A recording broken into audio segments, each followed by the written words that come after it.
Perkenalkan, nama saya Debbie Lawara. Saya dari kampus IAKAN Kupang, jurusan Pastoral Counseling kelas A.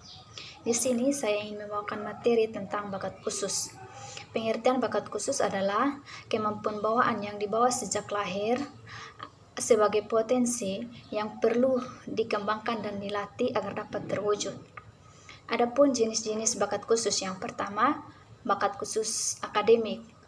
Misalnya, bakat untuk bekerja dalam angka-angka numerik, logika bahasa, dan lain sebagainya. Bakat khusus dalam bidang kreatif atau produktif, artinya bakat dalam menciptakan sesuatu yang baru, misalnya menghasilkan rancangan arsitektur baru, menciptakan teknologi terbaru, dan lain sebagainya.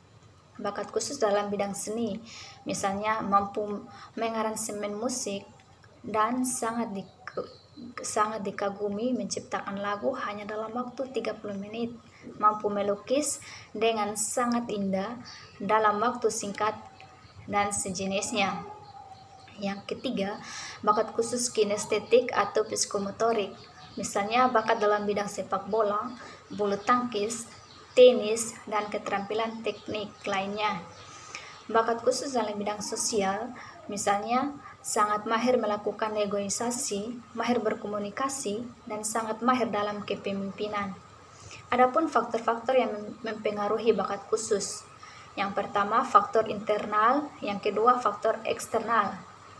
Nah, faktor internal ini yang dibawa oleh remaja itu sendiri.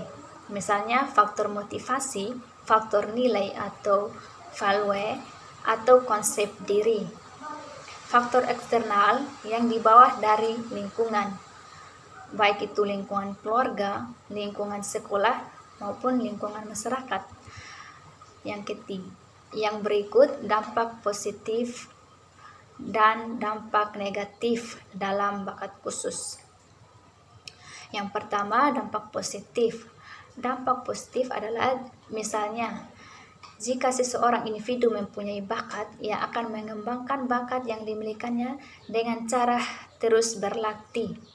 Dampak negatifnya adalah jika seseorang individu mempunyai bakat, ia akan merasa bahwa dirinya tidak bisa mengembangkan bakat yang diperolehnya, dan individu tersebut malas-malasan untuk berlatih.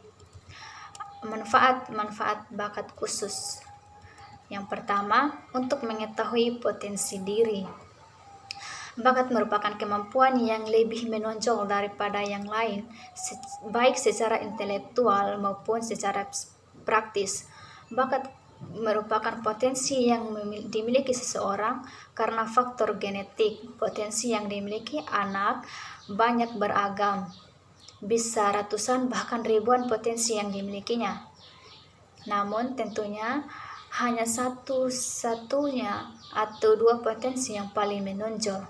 Tidak mungkin semua potensi yang dimiliki dapat dikembangkan semuanya. Yang kedua, untuk merencanakan masa depan. Meraih masa depan harus dipersiapkan sejak dini.